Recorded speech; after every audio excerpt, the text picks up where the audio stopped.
Hello बच्चों, नमस्कार। कैसे हैं आप सब लोग? उम्मीद है शानदार, जिंदाबाद, जबरदस्त होंगे। बच्चे, रेलवे भर्ती 2024 पर हम लोग बात करने वाले हैं। हालांकि इससे पहले भी एएलपी और टेक्नीशियन के पदों के बारे में आपको जानकारी दी जा चुकी है। इसके बाद आपको आरपीएफ के बारे में भी पता चल चुका है। तो रेलवे का एक फिक्स सा कैलेंडर होने जा रहा है जो हर साल भर्ती करेगा। ये बहुत अच्छी खबर है। पर थोड़ा सा दुखद खबर अगर मैं इसमें बोलूं तो ये है कि कंपटीशन बहुत ज़्यादा है, क्योंकि वैकेंसीज बड़ी लिमिटेड कर दी गई हैं।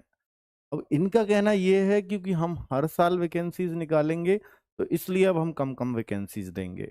और ग्रुप डी, आपको मालूम है कि भाई ग्रुप डी की जो वैकेंसीज हैं 2019 में आई थी, और वो 1 लाख वैकेंसीज थी। 2018 में भी आई, वो भी 60,000 के आसपास, वो 90,000 के आसपास वैकेंसीज थी।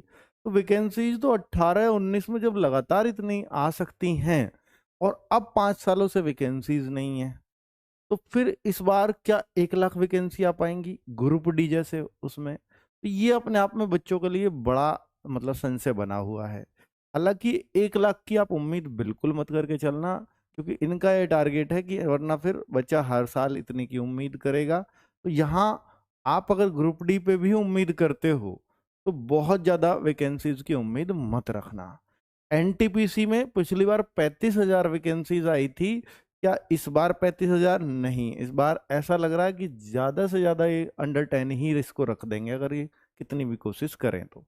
पर अच्छी बात सिर्फ एक है कि ये हर साल आएंगी। बच्चे को मौका जो 5 साल में एक बार मिलता था वो हर साल मिलने लगेगा।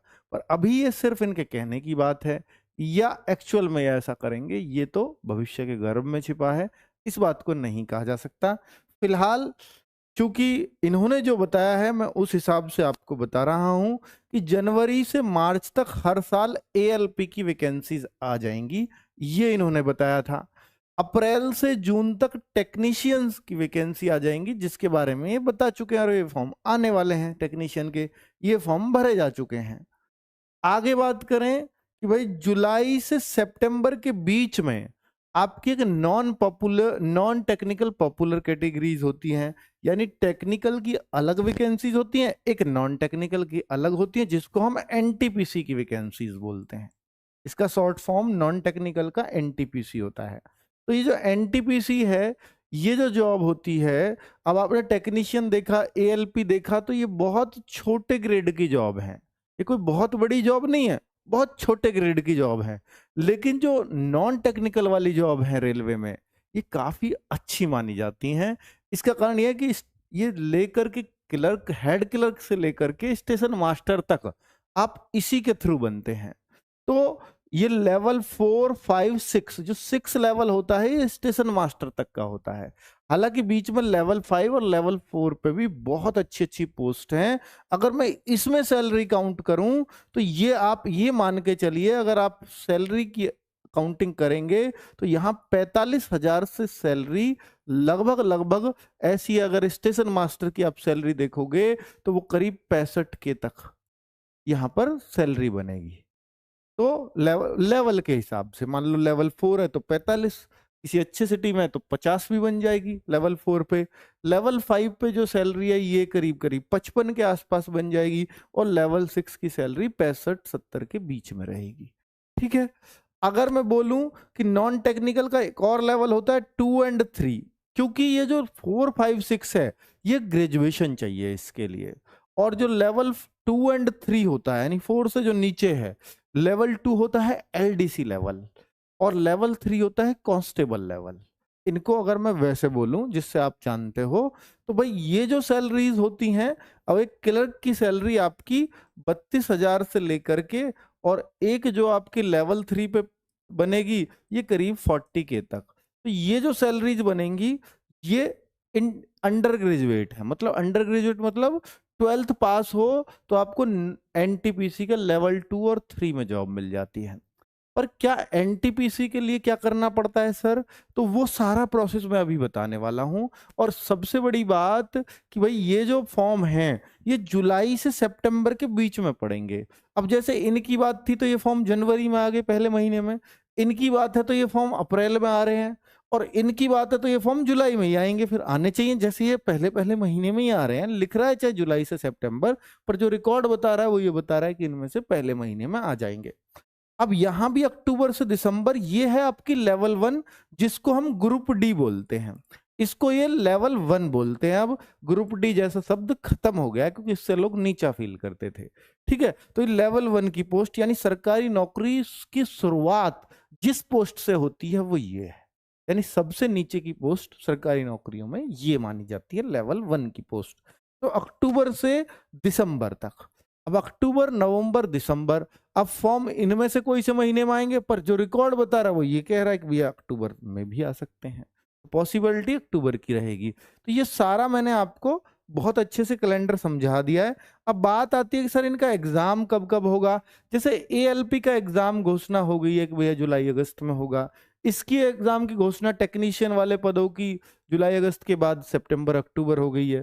तो ये जो एनटीपीसी और ग्रुप डी की बोलेंगे तो ये तो अगले साल जाएंगे, मतलब अगले साल जनवरी फरवरी में हो सकता है एग्जाम चल रहा हो, या दिसंबर जनवरी में चल रहा हो।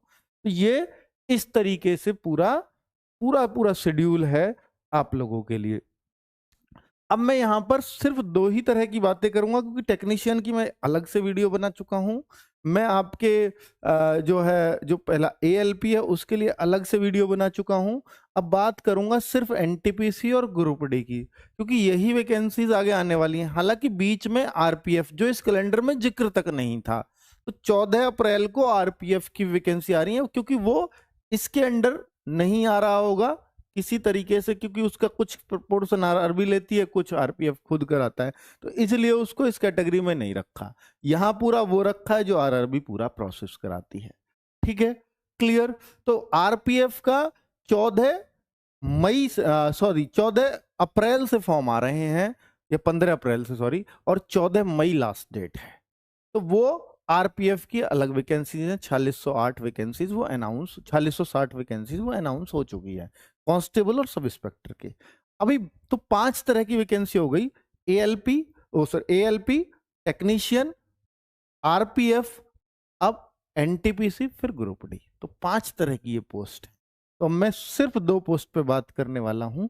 अगर हम एनटीपीसी की बात करें, जिसमें मैंने बोला कि भाई आपका जो है कि कहाँ से लेवल 2 से लेकर के लेवल 6 तक जिसमें आप बनते हो, जिसमें 12th भी चाहिए कुछ पोस्ट पे, कुछ पोस्ट में ग्रेजुएशन चाहिए। तो अगर आप 12th हैं तो आप कुछ ही पोस्ट के लिए एलिजिबल हैं एनटीपीसी में, और अगर आप ग्रेजुएट हैं तो आप सभी पोस्ट के लिए एलिजिबल हैं। और नॉर्मल ग्रेजुएशन चाहिए, नॉर्मल 12th, ऐसा नहीं कोई स्पेसिफिक होता है कि भैया आपको इसमें चाहिए, ऐसा नहीं होता। तो भाई एनटीपीसी में हर बच्चे को चाहे 12th का हो चाहे वो ग्रेजुएशन लेवल का हो, आपको जो है 2 सीबीटी देने पड़ते हैं, एक फर्स्ट स्टेज का सीबीटी, एक सेकंड स्टेज का सीबीटी। अब जो सीबीटी 1 होता है ये तो सबके लिए कॉमन होता है। बाकी जो सीबीटी 2 होता है ना बच्चों, ये हर लेवल पे अलग अलग होता है। भाई लेवल 2 और 3 के लिए एक सा सीबीटी 2 हो जाएगा, लेवल 4 के लिए अलग सीबीटी 2 है। तो एक बच्चे ने अगर वो अलग अलग फॉर्म सारे लेवलों में फॉर्म भर रखा है तो उसको अलग अलग सीबीटी 2 देने पड़ते हैं। क्लियर। चलो, अब टाइपिंग और एप्टीट्यूड टेस्ट। अब ये टाइपिंग क्या देना ही होता है सबको? नहीं, क्योंकि जिनमें कुछ पोस्ट क्लरिकल जॉब की होती हैं, अब जैसे स्टेशन मास्टर है, मैंने एक एग्जांपल ले रहा हूँ स्टेशन मास्टर, क्योंकि उस नाम को सब जानते हैं। हालांकि बहुत सारी तरह की पोस्ट है एनटीपीसी के अंडर, तो जो उसमें टाइपिंग ही नहीं चाहिए, उसमें एक साइकोलॉजिकल टेस्ट होता है जिसको सीबीएटी बोलते हैं, वो बाद में किया जाता है, जो एएलपी में भी होगा आपका लगभग, है ना। तो टाइपिंग एप्टीट्यूड जो है सभी पोस्ट के लिए नहीं है। अगर मान लीजिए वहां टोटल अगर 10 तरह की पोस्ट हैं तो 10 में से हो सकता है 4 में ही आपका टाइपिंग टेस्ट पूछा जाए, स्किल टेस्ट। ठीक है, कुछ में तो बिना टाइपिंग के ही सिर्फ आपने 2 सीबीटी निकाले, आपका फाइनल सिलेक्शन हो गया, डॉक्यूमेंट वेरिफिकेशन कराओ और मेडिकल कराओ, आपका काम खत्म। ठीक है, और लास्ट में डीवी होती है। तो किन किन पोस्ट पे टाइपिंग होती है वो भी आपको नोटिफिकेशन आने पे सब कुछ पता लग जाएगा। ठीक है, पर हालांकि टाइपिंग चीज इतनी मुश्किल नहीं है, 30 WPM की टाइपिंग चाहिए इंग्लिश में, जस्ट क्वालिफाइंग, तो कोई भी कर लेता है अगर आप थोड़ी सी कोशिश करें। तो टाइपिंग के साथ जॉब कोई बहुत मुश्किल नहीं है। ठीक है, क्योंकि टाइपिंग वाली पोस्ट की जो कट ऑफ है वो थोड़ी कम जाती है, नॉन टाइपिंग वालों की थोड़ी हाई जाती है। अगर आप थोड़े से पढ़ने में वीक है तो आपको फिर टाइपिंग कर लेनी चाहिए, तो ये मेरा सजेशन है। बाकी अगर मैं ग्रुप डी की बात करूं तो यहां पर सीबीटी 1 ही होता है और एक ही टेस्ट होता है बस। इस टेस्ट के बाद आपका सीधा फिजिकल। क्या इसमें ग्रुप डी में फिजिकल होता है? जी हाँ होता है, मैं अभी दिखा रहा हूं क्या होता है फिजिकल में। और फिर डीवी। तो एक पेपर होता है जो इससे अलग, इसका सीबीटी 1 अलग होगा, एनटीपीसी का उसका अलग तरह का होता है, लेवल भी अलग है, सिलेबस में थोड़ा चेंजेस भी हैं, वो भी मैं आपको समझाने वाला हूं। अगर मैं देखूं कि बच्चों पहले एनटीपीसी जो आई थी ये 2019 में आई थी, ये 35,277 वैकेंसीज थी। तो इस पे पूरा कैलकुलेशन हम लोग करके आए हैं। तो इसमें फॉर्म आए थे 1 मार्च 2019, पूरा रिकॉर्ड देख लेना उठा के। और ये फेज 1 to 5 जो एग्जाम था, क्योंकि देखिए 28 दिसंबर 2020 से 31 जुलाई 2021 तक ये चला था, क्योंकि बीच में कोरोना जैसी चीजें आ गई थी तो बड़ी दिक्कत हुई थी, तो इसलिए काफी ये डिले चली भर्ती। 19 की भर्ती आई हुई, 22 में जाकर के कंप्लीट हुई थी। इसका कारण सिर्फ और सिर्फ क्योंकि 20 और 21 में पूरा कोरोना खा गया था, इस वजह से ये इतना डिले हुआ प्रोसेस। बाकी आप ये सारी चीजें, सारी डेट्स वगैरह देख सकते हो कि कब कब। और देखिए इसमें जो असली चेंज आया वो आया इसमें जून 2022, यानी जब ये शुरू हो गया मई 2022 के बाद। उससे पहले क्या चल रहा था कि भाई ये पेपर है, कभी बीच में कोरोना आ गया, 2 बार खलल डाली कोरोना ने, तो ये फिर यहां से बहुत तेजी से प्रोसेस हो गया। तो कुल मिला के इस भर्ती को पूरा होने का जो एक्चुअल टाइम है वो 8 से 10 महीने का तो रहेगा ही रहेगा किसी भी हालत में, टेस्ट के बाद। ठीक है, चाहे वो कितना भी तेजी से कर लें। और क्योंकि इसमें स्टेज इतनी है, अलग अलग पोस्ट के लिए अलग अलग तरह की कैटेगरीज हैं, किसी की ज्वाइनिंग थोड़ी जल्दी हो जाएगी, किसी की बाद में होगी, ऐसा भी होगा। अब मैं यहां पर ग्रुप डी की बात कर लेता हूं। तो देखिए कितनी भारी भरकम पोस्ट आई थी, 1,03,769। इतनी पोस्ट थी क्या? हाँ इतनी ही पोस्ट थी। और एप्लीकेशन भरवाए गए थे फॉर्म 12 मार्च 2019 लगभग एनटीपीसी के साथ। और ये भर्ती तो अप्रैल 2023 तक पूरी हुई है पिछले साल। तो सर 4 साल कैसे लग गए? तो भाई इसमें 4 साल इसलिए लग गए कि आप देखो यहां पर 3.5 साल बाद तो एग्जाम ही हुआ। एग्जाम के लिए लोगों ने क्या क्या नहीं किया, यहां पर ट्विटर अभियान सब कुछ करे, क्योंकि सरकार को कभी इतनी एक्सपेक्टेशन नहीं थी कि इतने फॉर्म आ जाएंगे। तो 1 करोड़ से ज्यादा फॉर्म आया और उनका ऑनलाइन एग्जाम कराना, एजेंसी आराम से नहीं मिल रही थी। और फिर वो एग्जाम भी कई फेजेस में चला, है ना, तो बहुत लंबा चौड़ा चला था। अब सोचो कि ये एग्जाम एक बार हो गया तो फिर प्रोसेस में ज्यादा टाइम नहीं लगता है। अक्टूबर में देखिए एग्जाम हुआ, रिजल्ट विजल्ट सब फिजिकल वगैरह सब होकर के 12 जनवरी 2023 को तो फिजिकल करा दिए थे, 12 जनवरी 2023 तक फिजिकल हो गए थे। तो ये अक्टूबर से जनवरी सिर्फ 3-4 महीने में, जब लास्ट टाइम पे एग्जाम हुआ 17 अगस्त को शुरू हुआ, 11 अक्टूबर तक एग्जाम चले, कितना लंबा प्रोसेस था। इसके बाद 3 महीने लगे फाइनल होने में, तो बहुत ज्यादा समय नहीं लगा। कुल मिलाकर के एग्जाम एक बड़ा चैलेंज होता है। तो ग्रुप डी का भी प्रोसेस क्योंकि बहुत लंबा नहीं है, बस एग्जाम कराने की तक की बात है। अगर इसको करें तो भैया ये 6 से 8 महीने के अंदर अगर ये चाहें तो ये सब कुछ कर सकते हैं, जैसा इन्होंने किया भी है। ठीक है, चलो ये ग्रुप डी की जो पोस्ट आती हैं वो जोन वाइज बटी हुई होती है। जैसे रेलवे के जितने भी 18-16 जोन हैं, उन सारे जोन के हिसाब से ये जो है कैटेगरी वाइज बटी हुई होती है कि जनरल में कितनी है, इस जोन में, उस जोन में कितनी है। तो आपको एक जोन चुनना होता है कि जहां पर ज्यादा पोस्ट आई हैं उस जोन को मैं चुनूं।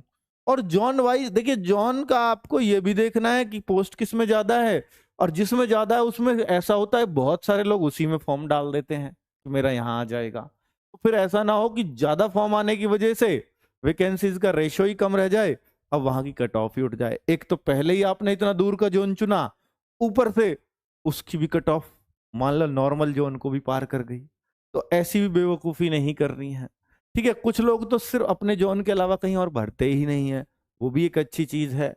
ठीक है, तो अब यहाँ पर जब आप जोन भरेंगे इस फॉर्म में, हालांकि अक्टूबर में फॉर्म आएगा, तो जब जोन भरेंगे बड़ी सावधानी से भरें, और प्रीवियस ईयर को मैं पूरा छानबीन करके लेके आऊंगा, उस टाइम पे आपका फॉर्म भरवाऊंगा बहुत सावधानी से, ताकि आपको एक ऐसा फायदा मिले कि कम नंबर पे भी आपको नौकरी मिल सके। वरना ऐसा हो जाता है कि एक ही जोन में तो आप फॉर्म भर सकते हो, और फिर उस जोन की हाई कट ऑफ चली जाए, आपको लगे कि यार मेरे तो 70 नंबर आए, और मैंने जिस जॉन को चुना वो 72 पे उसकी कट ऑफ गई है, और लोगों को 63 पे भी नौकरी मिल गई है मेरी कैटेगरी में। तो फिर ये आपके चुनाव में कमी रही है ना, पिछली बार ऐसा हुआ है।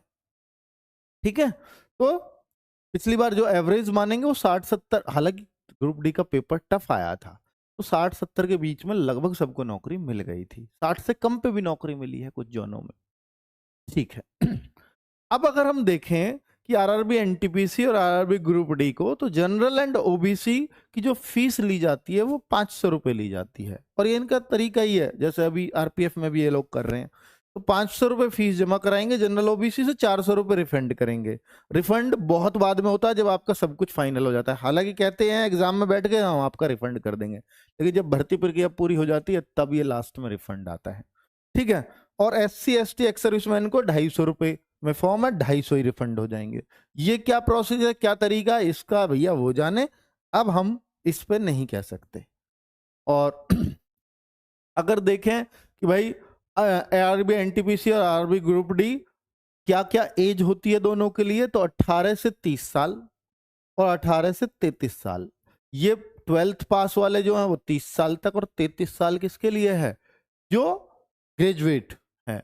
अब यहां पर भी एक चीज आएगी, सर रेलवे अपनी हर भर्ती में 3 साल की छूट दे रहा है, तो ये भर्ती भी कोरोना के बाद पहली बार आ रही है, एनटीपीसी और ग्रुप डी, तो क्या यहां 3 की छूट मिलेगी? बिल्कुल 100% मिलेगी, क्योंकि आरपीएफ में ये कह करके दी गई है छूट कि कोरोना के बाद पहली भर्ती है, तो इसलिए 3 साल की यहां छूट दी जा रही है। तो यहां पर भी जो चांसेस रहेंगे जनरल की एज के हैं, तो 12th लेवल पे 33 जा सकती है, और अगर ग्रेजुएशन लेवल पे तो ये 36 जा सकती है। अब मान लो ओबीसी है तो 3 साल की और छूट बन जाएगी, SC ST है तो फिर 36 में 5 और जोड़ देंगे। तो इस तरह से ये किया जा सकता है, पर अभी क्लैरिटी नहीं है इस पर ऐसा करा है उन्होंने, इस वजह से मैंने ये बातें आपको बताई है।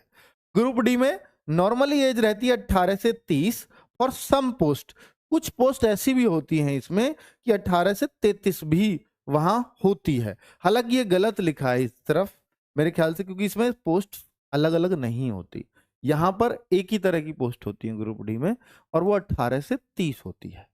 18 से 30 एज रहेगी, 3 साल की छूट यहां भी देनी चाहिए, ये कायदा है। तो 33 और +3 +5 वो छूट ओबीसी SC ST के लिए अलग से रहती ही है। क्लियर? अब यहां पर क्या चाहिए, क्वालिफिकेशन क्या चाहिए? एनटीपीसी में जो क्वालिफिकेशन है या तो 12th या ग्रेजुएशन, क्योंकि पोस्ट इस हिसाब से होती है 12th लेवल और ग्रेजुएशन लेवल पे। और आरआरबी एनटीपीसी में 10th पास हो या आपने आईटीआई कर रखी है, दोनों ही एलिजिबल है, इनमें से कोई सा भी काम हो। हालांकि इससे पहले ये जो 2018 या उससे पहले पोस्ट आती रही हैं, तो 10th प्लस आईटीआई मांगते रहे हैं इसमें, लेकिन पिछली बार से 2019 से आईटीआई को कंपलसरी नहीं मान के कि 10th पास वालों को सबको मौका दे दिया गया। उसका कारण था इलेक्शन भी था, वे 10th वालों को ज्यादातर बच्चों, इसलिए करोड़ फॉर्म भी आए। और अगर ये नहीं होता, आईटीआई इसमें कंपलसरी हो जाता, तो फॉर्म की संख्या हो सकता है 20-25 लाख तक सिमट जाती है ना। तो अब यहां पर पिछली बार तो ये हुआ था, इस बार क्या कंपलसरी हो सकती है आईटीआई? तो इस बारे में कहना कुछ भी मुश्किल है, वे आईटीआई कंपलसरी करेंगे या नहीं करेंगे। अभी आप ना ही मान के चलिए, पिछले वाला पैटर्न ही उम्मीद है कि फॉलो होगा, वरना तो विरोध होगा। चलो, अब अगर हम देखें कि सैलरी, तो सैलरी मैंने बोला कि ये तो इतने से लेकर के और इतने तक ये जो होती है कि भैया किसी पोस्ट पे लेवल 2 की ये, लेवल 3 में बीच में बेसिक, लेवल 4 में ये, तो क्या सर इतने से इतने, ये बेसिक सैलरी है। तो 50% से ज्यादा तो इसका 50% डीए, एचआरए, टीए, ये सब जुड़ जुड़ा के जो मैंने आपको बताया कैलकुलेशन कि भैया जो है क्योंकि ये लेवल 2 से शुरुआत है, तो लेवल 2 का मतलब है कि 32K से लेकर के और 65K तक अलग अलग पोस्ट के हिसाब से अलग अलग सैलरीज होती हैं। यहाँ पे कुछ ऐसा नहीं है, ये तो ये 18,000 से ही शुरू होता है, और 18,000 से शुरू होकर के, यानी जो अभी आप ग्रुप डी में जो भी आपका भाई कोई भी लगा हो, तो ये 28 से 30,000 के आसपास ये सैलरी करीब बनती है। आप किसी से भी पूछ सकते हो। चलिए, क्लियर बच्चे। अब आप एग्जाम का एक बार प्रोसेस सुन लीजिए। एग्जाम में क्या होता है, ग्रुप डी में नेगेटिव मार्किंग होती है। नेगेटिव मार्किंग एनटीपीसी में भी होती है। नेगेटिव मार्किंग सब में 1/3 ही होता है रेलवे में। अब अगर हम देखें कि ग्रुप डी में सिर्फ एक टेस्ट होता है और वहां 4 चीजें आती हैं 25-25 मार्क्स की, 25-25 क्वेश्चन, जिसमें साइंस, मैथ, रीजनिंग और जीएस। तो यहां पर सॉरी 25-25 की नहीं होती, 25 की साइंस, 25 का मैथ, 30 की रीजनिंग और 20 की जीएस। तो ये आप देखेंगे तो टोटल 100 क्वेश्चंस बन जाएंगे 100 मार्क्स के, और इसमें से कट ऑफ बनती है।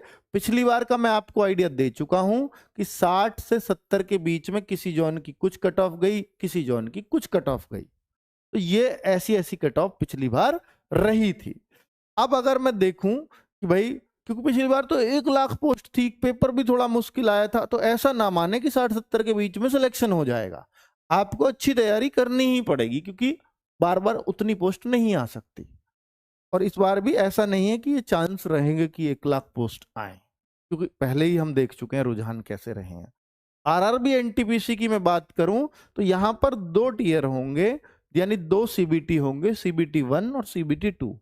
सीबीटी 1 में जो आता है कि 40 की आपकी जनरल अवेयरनेस। देखिए, ये उन बच्चों के लिए बहुत इंपॉर्टेंट है एनटीपीसी की जॉब, जो ये कहते हैं सर मेरी आई साइड वीक है, मुझे कलर विजन है, मुझे ये है, या मैं फिजिकल नहीं कर सकता, मेरी हाइट कम है, मेरी हाइट ज्यादा है। तो ये जो चीजें हैं ना, ये एनटीपीसी हाइट वाला इशू तो ग्रुप डी में भी नहीं है, ठीक है, तो एनटीपीसी में तो बिल्कुल ही नहीं है भाई। यहाँ आपको चश्मा वस्मा सब बहुत बढ़िया से चलता है।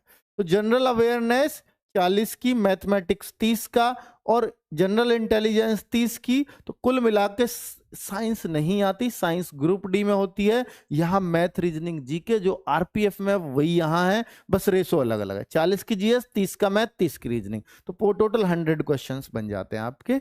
तो जो इसको पास करेगा फाइनली वो इस स्टेज में पहुंच जाता है, और फाइनल मेरिट इससे बनती है। ये जस्ट क्वालिफाइंग है। तो 90 मिनट्स आपको मिलते हैं इसमें भी, ऊपर भी 90 ही मिनट्स थे। 50 की जीएस, देखिए यहाँ 40 की, यहाँ 50 की, और ये 5-5 बढ़ जाते हैं, तो टोटल 120 क्वेश्चन बन जाते हैं 120 मार्क्स के सीबीटी 2 में। अब ये सीबीटी 2 जो है, ये हर किसी के में आएगा यही, लेकिन अलग अलग होगा। लेवल 2 के लिए अलग, लेवल 3 की पोस्टों के लिए अलग, लेवल 4 की पोस्टों के लिए अलग। और आपने जितने भी लेवल के लिए अलग अलग फॉर्म फिल किए हैं, उन सब पर आप अलग अलग इन एग्जामों में बैठ पाते हैं, ठीक है।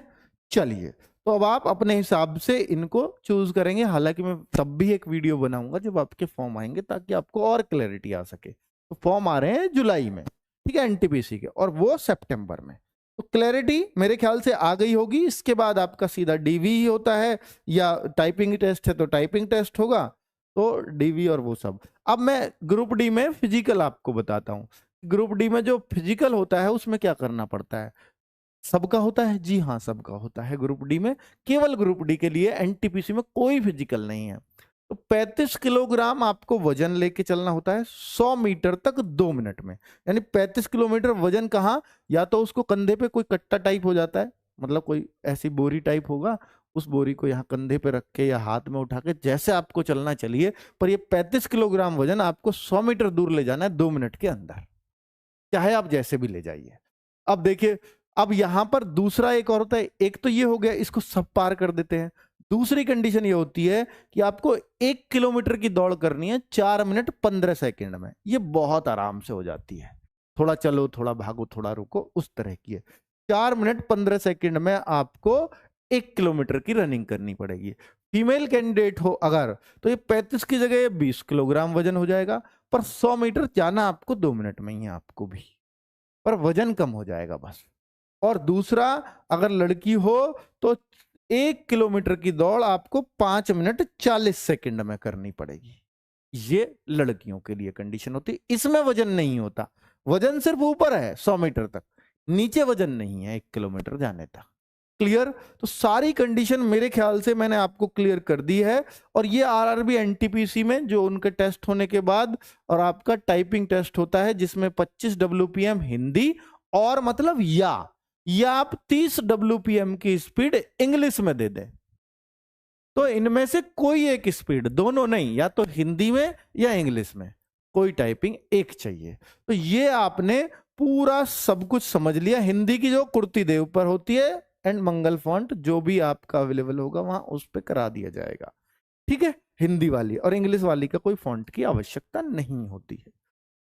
तो बच्चों ये पूरी डिटेल मैंने आपको ग्रुप डी और एनटीपीसी पर बहुत अच्छे से दे दी है। फिर भी आपकी अगर कुछ ऐसी जानकारी की सर हमें ये जानना है तो वो आप कमेंट कर दीजिएगा, उस कमेंट में हम आपको रिप्लाई कर देंगे। धन्यवाद, नमस्कार।